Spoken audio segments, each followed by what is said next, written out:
வணக்கம். கெட்டி சட்னி சேனலில் இன்றைக்கி நம்ம என்ன சட்னி பார்க்க போகிறோம் அப்படின்னு பார்த்திங்கன்னா, சின்ன வெங்காய கார சட்னி. அதாவது பச்சையாக இந்த சட்னியை வந்து எதாம் வதக்காமல் வறுக்காமல் அப்படின்னு சொல்லிட்டு இந்த சட்னி அரைக்க போகிறோம்.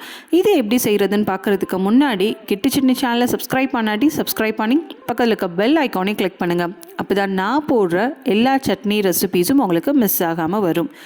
இந்த சட்னிக்கு என்ன தேவையான பொருள் அப்படின்னு பார்த்திங்கன்னா, ஒரு 100 கிராம் அளவுக்கு சின்ன வெங்காயம், அதாவது 1 கப் அளவுக்கு சின்ன வெங்காயம் அப்படின்னா 3 அல்லது 4 இனுக்கு வந்து ஃப்ரெஷ்ஷான கொத்தமல்லி. இந்த சட்னிக்கு வந்து மெயினான விஷயம் வந்து இந்த ஃப்ரெஷ்னஸ் தான்.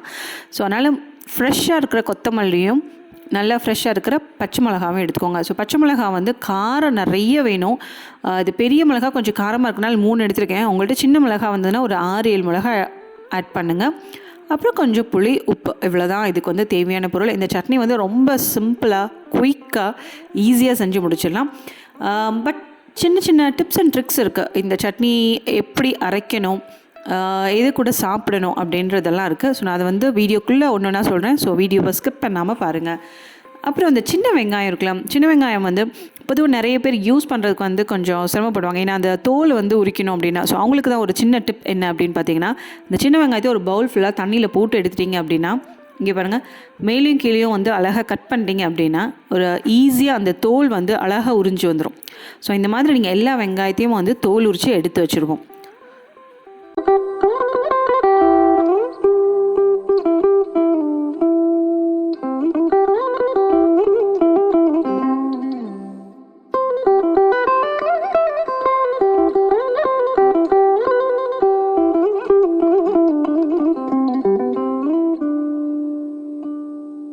அடுத்து இந்த கொத்தமல்லியும் பச்சை மிளகாயும் நல்லா கழுவி எடுத்து வச்சுட்டு, பச்சை மிளகாய் வந்து நல்லா ஒன்று ரெண்டாக வந்து கட் பண்ணிடுங்க. கொத்தமல்லியும் வந்து ஒரு சின்ன சின்ன பீசஸ் மாதிரி வந்து நல்லா கட் பண்ணிடுங்க.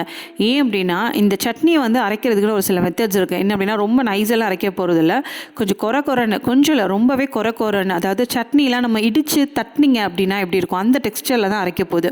ஸோ அதுக்காக வந்து அப்படி அரைக்கும் போது வந்து நீங்கள் பச்சை மிளகாவையோ இல்லை கொத்தமல்லி முழுசாக போட்டிங்க அப்படின்னா சரியாக வந்து அரைக்காது. அதனால் இந்த மாதிரி வந்து சின்ன சின்னதாக கட் பண்ணிவிட்டு வெங்காயம், புளி, உப்பு, தேவைக்கேற்ப உப்பு போட்டுருங்க. தண்ணி ஆட் பண்ணவே வேண்டாம். இதில் மெயினான விஷயம் இன்னொரு தடவை சொல்கிறேன். இன்னொரு மெயினான விஷயம் வந்து இந்த சட்னியை ரொம்ப நைஸாக அரைக்கக்கூடாது. மிக்சியில் பல்ஸ் விடுவீங்களா, ஒரு திருகு அப்படி ரொம்ப அப்படியும் வந்து உங்களுக்கு அரைப்படலைன்னா செகண்ட் பல்ஸ் 2 தடவை மட்டும் பல்ஸ் பண்ணி விட்டுட்டிங்க அப்படின்னா சட்னி ரெடி ஆகிடும். இந்த சட்னியை வந்து இன்னொரு விஷயம் மெயினாக வந்து நல்லெண்ணெய் தாராளமாக ஊற்றி சாப்பிடணும். ஏன்னா அந்த பச்சை வெங்காயம் அந்த ஒரு ஸ்மெல், அந்த ஒரு ஃப்ளேவர் இருக்கும். ப்ளஸ் பச்சை மிளகாவும் வந்து நம்ம காரமாக நிறைய யூஸ் பண்ணனால கொஞ்சம் காரம் ஜாஸ்தியாக இருக்கும். இது எல்லாத்துக்கும் பேலன்ஸ் பண்ணுறதுக்கு நல்லெண்ணெய் நல்லா ஊற்றி சாப்பிடுங்க. ஸோ இந்த டெக்ஸ்டைல் வரருக்கு வந்து சட்னியை அரைச்சி எடுத்துடுங்க.